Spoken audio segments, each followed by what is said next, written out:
You were talking yesterday about the belief that Todd has had in you and seeing things that you were capable of. Saw a video of the embrace with him and also with Alex. What were their messages to you right after you achieved this lifelong dream? I think just the hug says it all. They're so proud of me, and I can say that I actually brought Todd to tears for the first time ever, which was an exciting moment for me. I was like, what does it take to do this?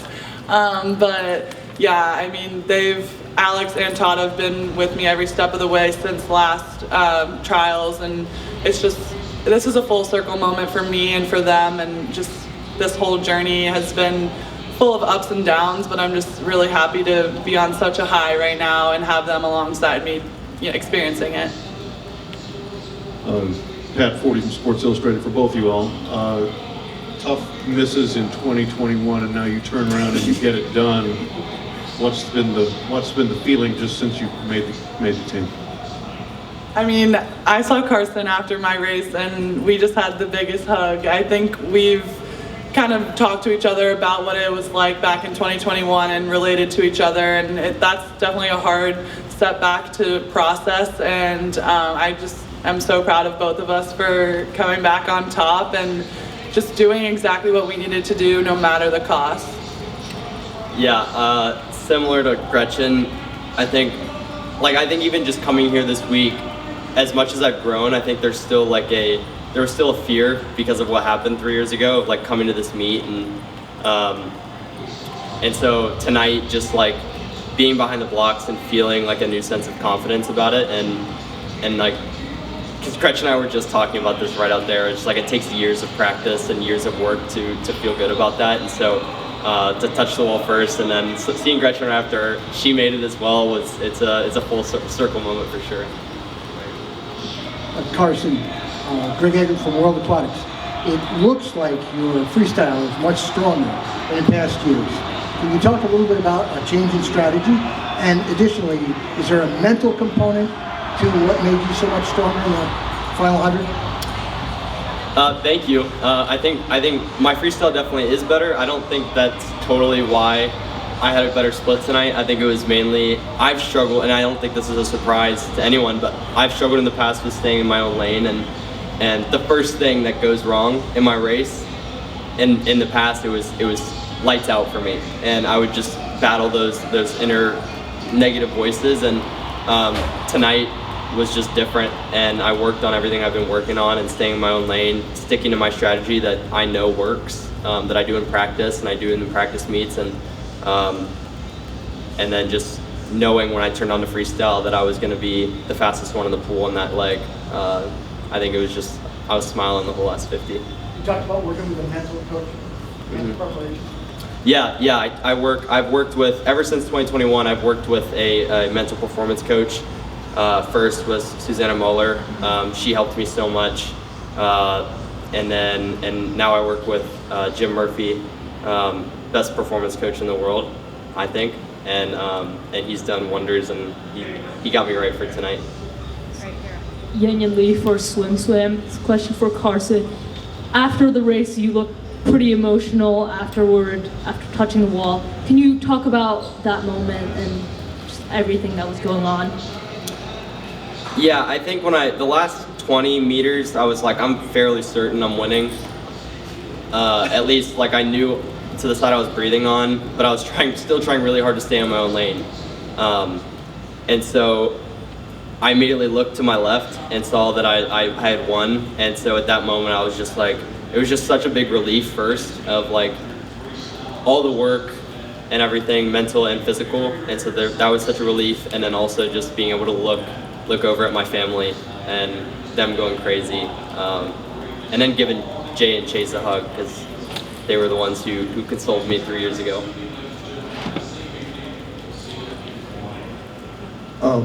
For Gretchen, coming into tonight, when you've set a world record the night before, but no, what's that mentally like? Did you let it creep into your head? I mean, I could set a world record and I might miss the team if I can't hold off Tori and Reagan. I mean, it was a pretty loaded field, and obviously a great race, and took another great time from you.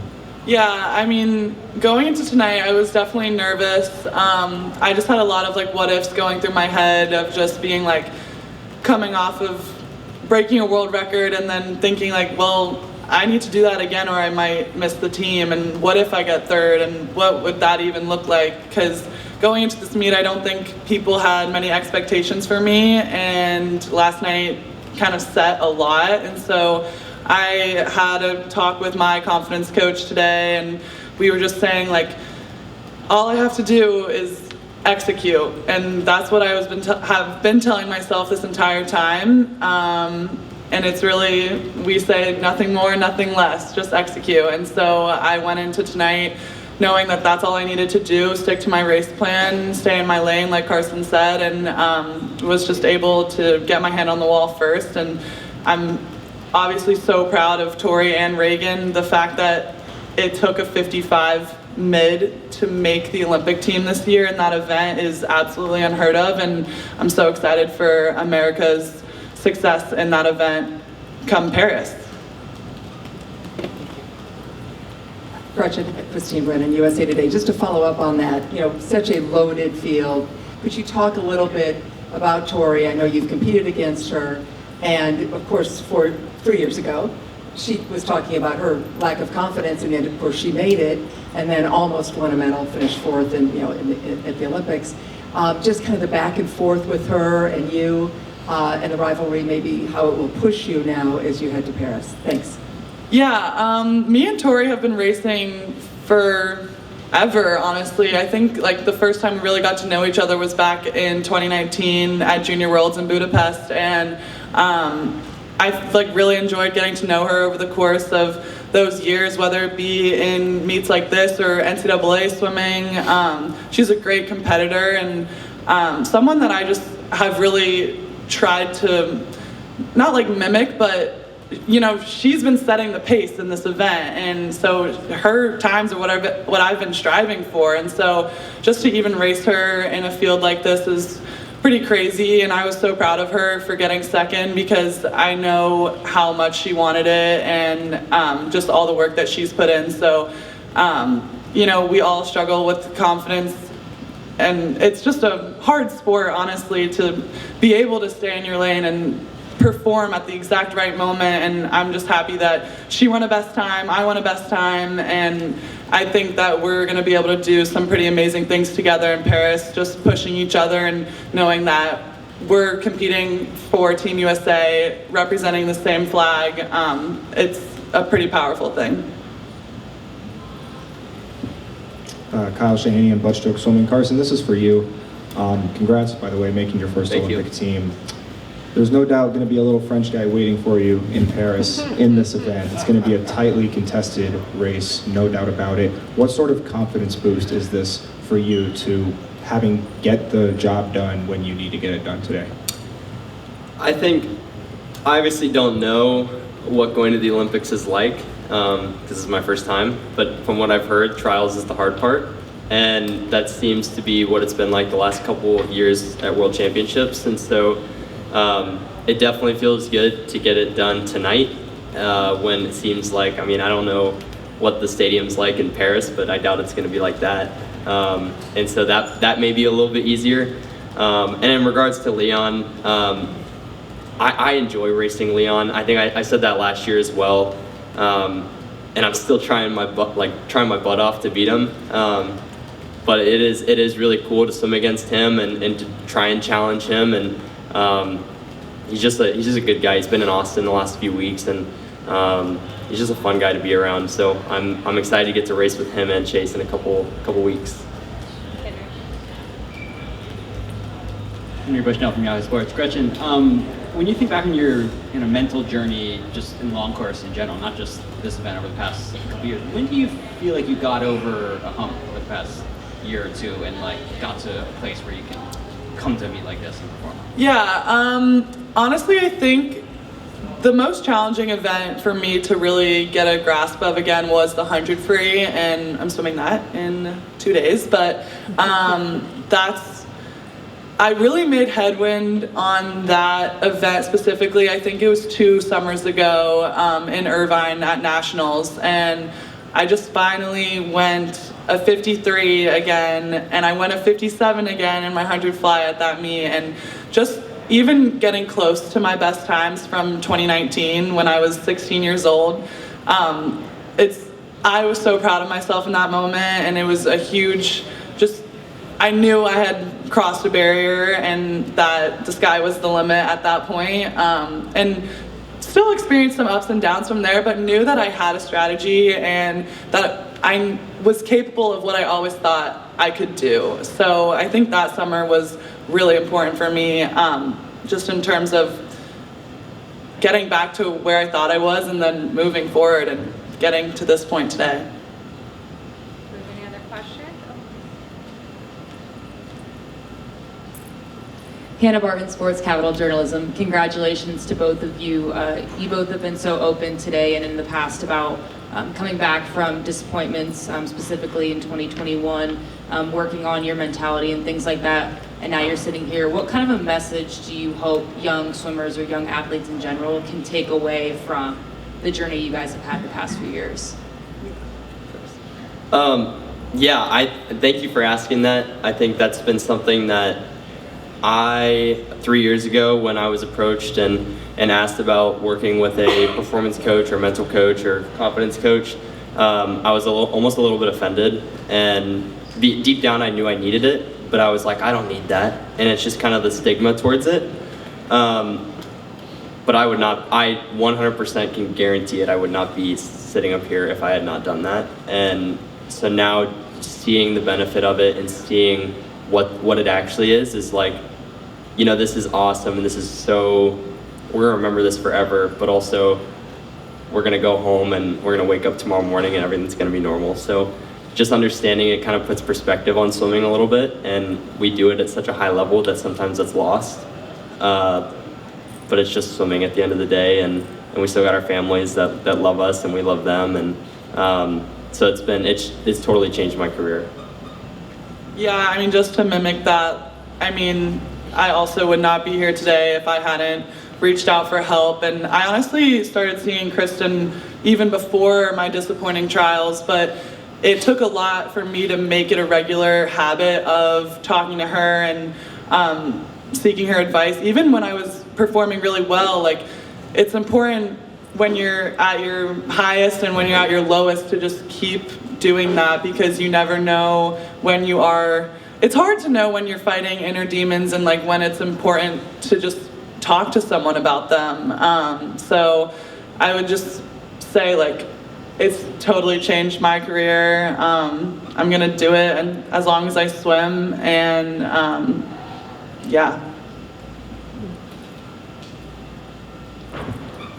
Nicole Arbeck, Athletic. Gretchen, again for you. It's kind of in the same vein as what you've been talking about, but you mentioned like kind of getting back to where you thought you should be or where you could be, and you of course grew up with such high expectations.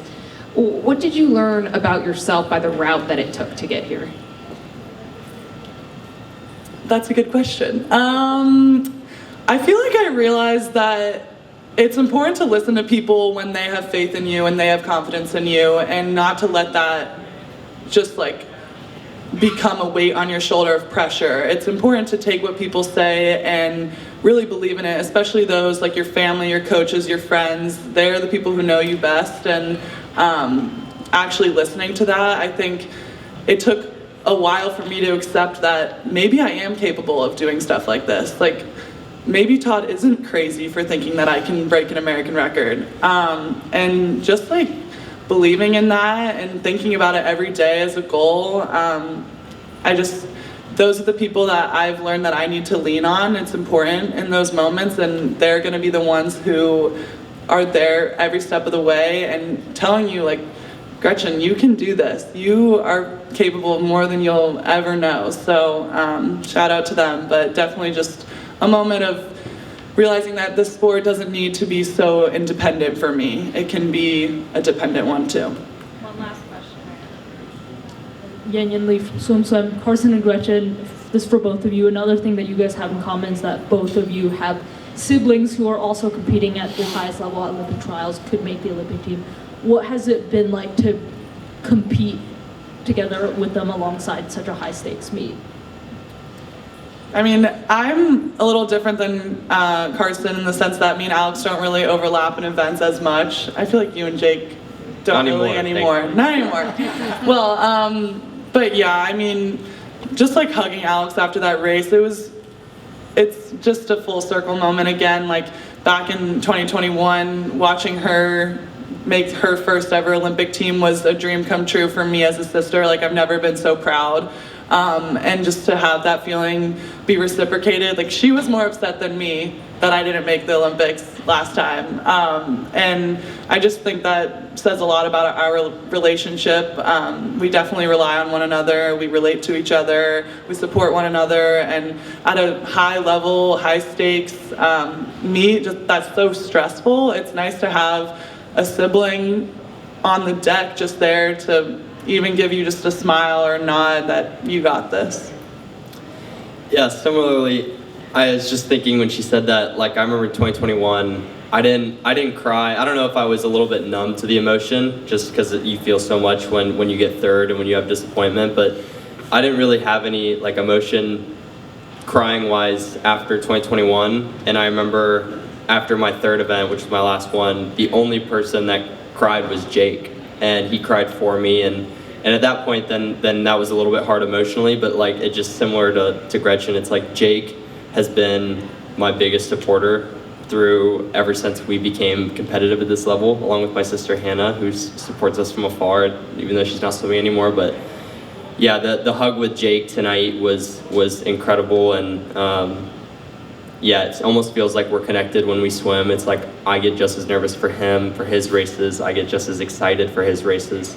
Yeah, so I'm gonna say some prayers over the next few days for him. All right, thank you both so much. Thank you. Thank you.